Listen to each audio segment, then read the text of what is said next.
Monsieur Husson, perdu dans le brouillard normand. Oui, c'est ça, oui, j'ai une lumière bizarre. Ouais, C'est de plus en plus dur, hein. On nous parle de réchauffement climatique, mais on est ouais, ouais. déboulé et rien du brouillard. Bon, on va parler affaires israélienne, palestinienne, puisqu'il y a du neuf, inquiétant d'ailleurs.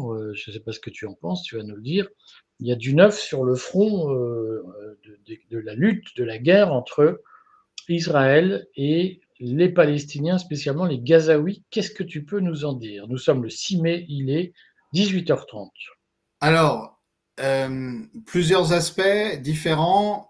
Le premier, c'est le fait que il y a un plan qui a été validé de réoccupation de Gaza complètement par l'armée israélienne. L'idée étant d'atteindre enfin l'objectif d'éradiquer le Hamas pour utiliser la langue des Israéliens, mais aussi de regrouper la population dans une zone unique. Et on imagine que ça va être la continuation des horreurs des 18 mois écoulés, 19 mois, en passant à un degré supérieur.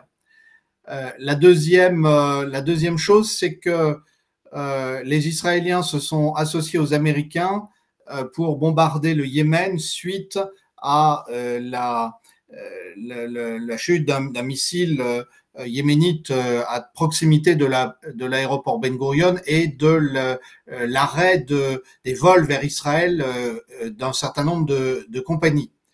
Le troisième élément, c'est que on a des informations un peu confuses, mais on peut se demander si certains États de l'Union européenne, dont la France, ne testent pas la possibilité de faire partir des Palestiniens de Gaza en douce, sans trop en parler, mais donc de manière très, très complaisante avec Israël. La quatrième information du jour, c'est que il semble que les négociations entre les Américains et les Iraniens sur le nucléaire iranien, nucléaire civil et nucléaire militaire iranien, doivent reprendre après 3 ou 4 jours de grosses tensions.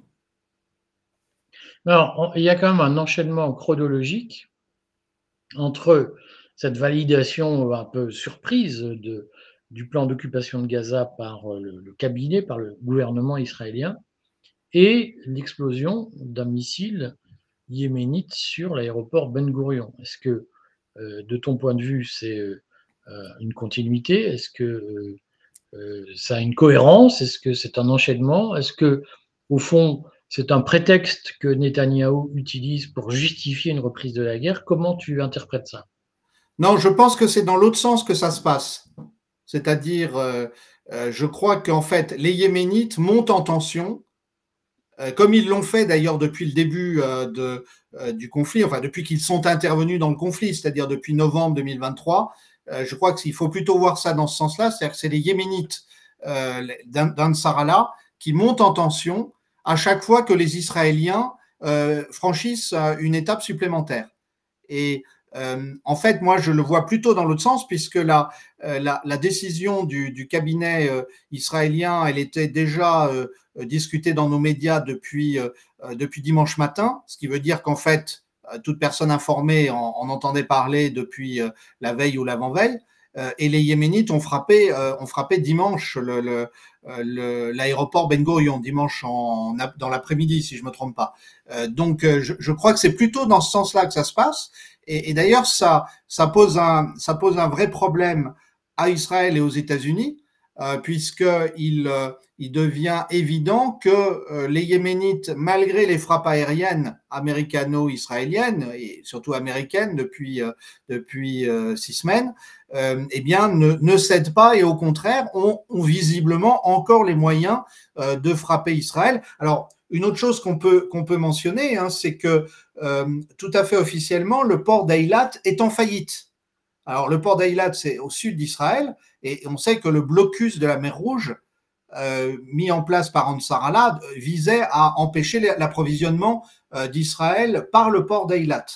Et donc, tout à fait officiellement, il faut lire la presse israélienne, hein, c'est vraiment la source la plus intéressante sur l'actuel conflit. Le port d'Eilat est en faillite. Quand même, comment tu expliques que Netanyahou, alors que tu viens de parler de la faillite du port d'Eilat, qui est évidemment lourdement pénalisé par les blocages, les interruptions de trafic, les incertitudes, comment tu expliques que Netanyahou relance un processus de guerre extrêmement coûteux et qui prouve par ailleurs qu'il n'a pas gagné la première manche, puisque au fond, entre novembre 2023 et janvier 2025, l'armée israélienne a probablement perdu beaucoup de soldats. Alors, elle a infligé des pertes, notamment civiles, colossales aux Palestiniens, mais elle n'a toujours pas éradiqué le Hamas, qui pourtant a perdu le Hezbollah dans la pratique, a perdu la Syrie, a perdu l'Iran d'une façon ou d'une autre. C'est quand même paradoxal, cette situation. Alors, je crois qu'il y a les apparences et il y a la réalité. Hein. Les apparences, c'est une armée israélienne qui est en position de force. Alors, il y a des choses qui vont dans ce sens-là. La chute du régime d'Assad, effectivement, a été une bonne nouvelle, si j'ose dire, pour l'armée israélienne. Le Hezbollah, comme tu y faisais allusion, est obligé d'une part de tenir compte de la fin de ses routes d'approvisionnement par la Syrie, au moins provisoirement, et d'autre part du processus de négociation gouvernementale avec les Américains et les Israéliens. On pourrait dire aussi que l'Iran, qui souhaite négocier avec Trump un accord, du coup, a été moins agressif vis-à-vis d'Israël. Tout à fait d'accord. Sous la surface, il y a malgré tout énormément de problèmes. D'abord, tu y faisais allusion, le Hamas est toujours là et il a même, je pense, augmenté en nombre de combattants par rapport à l'avant 7 octobre. Et ça peut paraître étonnant, mais d'abord, dans la situation actuelle, les hommes préfèrent s'engager et se cacher dans les tunnels ou ailleurs que de se faire bombarder. Et puis surtout, Israël, d'une certaine manière, a solidarisé en partie, enfin une partie de la population de Gaza avec le Hamas. Alors, c'est pas vrai de toute la population de Gaza. On a vu que il y a par exemple des jeunes qui ont essayé de négocier avec l'armée israélienne en disant mais laissez-nous partir, laissez-nous. On a parlé aussi, même si je suis étonné que ça soit pas devenu un thème, visiblement c'est que ça n'a pas pris. On a parlé de manifestations contre le Hamas à Gaza. Je pense que s'il y avait plus de substance, ça serait devenu un grand thème dans les médias européens. Bon, donc en fait, Israël a l'air de pratiquer une espèce de fuite en avant. Et moi, je pense qu'en fait, Netanyahou est allé tellement loin qu'il n'a plus le choix. Et donc, il joue tout sur un coup de dé. Et ce coup de dé, c'est l'échec des négociations entre les États-Unis et l'Iran qui permettrait de lancer une guerre contre l'Iran. Et puisque Trump a dit, c'est les Israéliens qui l'amèneront à ce moment-là. C'est quand même un sacré coup de dé, surtout au moment où il y a des chiffres qui paraissent qui disent que au moins 60 000 entreprises israéliennes ont fait faillite dans les 18 derniers mois. Et puis, on a eu des refus de mobilisation des réservistes. Hein. Il y en a, j'estime, au moins une dizaine de milliers qui ont refusé de retourner servir. Donc, effectivement, Israël ne va pas bien économiquement, politiquement, le pays est très divisé et militairement, le pays se bat sur trop de fronts. Enfin, c'est pas possible une guerre sur 7 fronts. Ça, même les armées de Napoléon à la grande époque avaient du mal à tenir sur trois fronts. Donc tout ça montre une fuite en avant du gouvernement Netanyahou. Ton pronostic, si j'ose dire, c'est quoi? C'est que, au fond, Israël parvienne à battre le Hamas dans cette deuxième étape de la guerre, puisqu'il faut le présenter comme ça, ou bien est-ce que, alors on connaît le motif officiel, hein, on va récupérer les otages, mais évidemment personne n'y croit, mais Est-ce que tu penses qu'Israël peut arriver à récupérer les otages? Est-ce que tu penses qu'Israël peut arriver à battre le Hamas? Ou est-ce que tu penses que le Hamas peut mettre l'armée israélienne en échec? Moi je pense que même admettons que l'armée israélienne arrive à s'installer durablement à Gaza, inflige des pertes plus importantes que ce qu'elle a fait jusqu'à maintenant aux combattants du Hamas et des autres mouvements palestiniens, et que par ailleurs il y a une situation de famine qui rend le combat difficile aussi pour le Hamas. Je rappelle que quand Sinwar a été tué lors de son autopsie, on a découvert qu'il n'avait pas mangé depuis 3 jours. Et qu'il s'était uniquement nourri de café, enfin qu'il s'était stimulé au café. Donc on voit bien les difficultés pour les combattants palestiniens du Hamas et des autres mouvements sur place. Bon, admettons que les Israéliens arrivent à les faire plier, qu'ils en tuent suffisamment, qu'ils réussissent à obtenir qu'un certain nombre de Palestiniens partent de Gaza. En réalité, à partir du moment où ils baisseront la pression, à ce moment-là, s'il y a un semblant de normalité qui revient et si il reste des Palestiniens qui habitent à Gaza, il restera aussi des combattants palestiniens. Donc moi, ça me semble être une illusion, c'est une guerre perpétuelle. Et comme par ailleurs l'État israélien, la société israélienne est divisée, l'État est en mauvais état financier, on lit des chiffres de plusieurs centaines de milliers d'Israéliens qui sont partis sans revenir. C'est pas du tourisme, ils sont partis vivre à l'étranger en attendant que la guerre cesse. Mais si la guerre ne cesse jamais. Là-dessus, est-ce que tu penses que c'est un risque qui existe? C'est-à-dire que, est-ce que, au fond, Netanyahou peut se trouver dans une fuite en avant, qui, en dehors d'une solution radicale qui sera inhumaine, ne peut pas se terminer parce que les Palestiniens résisteront toujours et qu'au fond, il n'arrivera pas au bout de son objectif?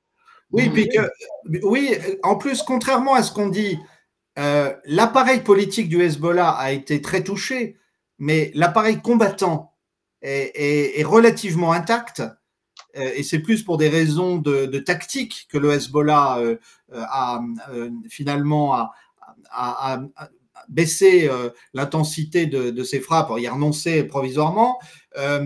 La Syrie, c'est quand même un bourbier potentiel et qui va absorber de plus en plus d'hommes. Et puis, il faut revenir au Yémen, parce que le Yémen, aussi accablé soit-il avec une situation humanitaire terrible, avec des régions où il y a des situations de quasi-famine, par ailleurs, il y a globalement, visiblement, une volonté de continuer à se battre de la part du mouvement Ansar-Allah, et qui semble avoir un vrai appui dans une partie de la population.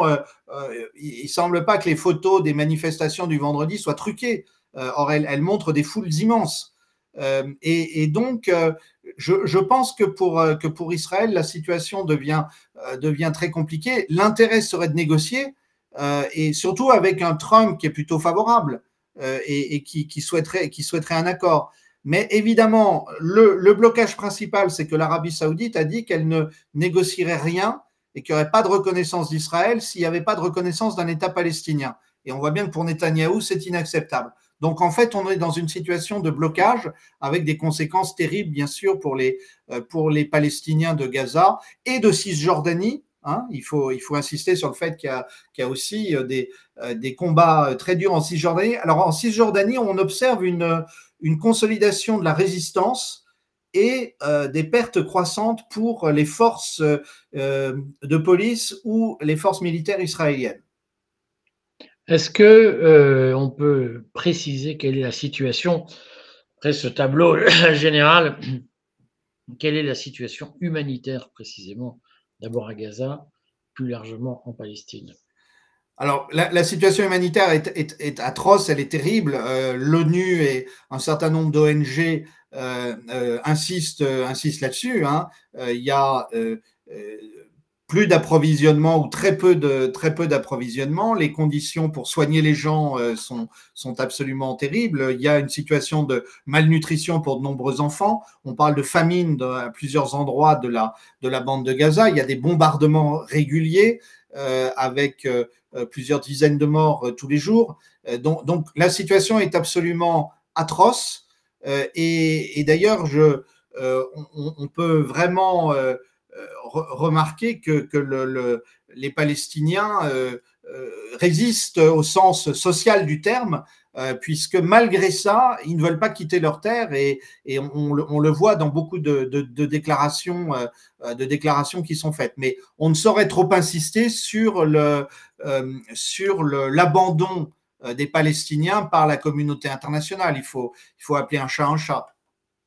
Bon, écoute, ce que je te propose, c'est qu'on se réserve la possibilité de faire une deuxième émission sur ce sujet cette semaine, au fur et à mesure de l'avancée notamment des troupes israéliennes qui s'apprêtent à revenir en force à Gaza, et qu'on souligne à nouveau, je crois qu'il faut répéter inlassablement, l'inhumanité du traitement des Palestiniens. Alors on peut penser tout le mal qu'on veut du Hamas, on peut penser tout le mal qu'on veut du salafisme, de l'islamisme. Il n'en reste pas moins que des enfants innocents sont massacrés tous les jours dans l'indifférence de la communauté internationale. Oui, et puis pour revenir brièvement sur ce à quoi tu fais allusion, on peut penser ce qu'on veut du salafisme, de l'islamisme. Enfin, il faut quand même rappeler que le renversement du régime d'Assad, aujourd'hui, tous les experts sérieux voient une convergence d'un effort turc, d'un effort israélien et d'un effort américain pour mettre en place le HTS. Donc, on ne peut plus nous expliquer que c'est un combat des musulmans contre d'autres. Et puis, on savait bien que le monde musulman est extrêmement complexe, mais là, on ne peut plus nous expliquer que le conflit du Proche-Orient, il est déterminé par ces facteurs religieux. Merci Édouard, à très vite. Merci Éric.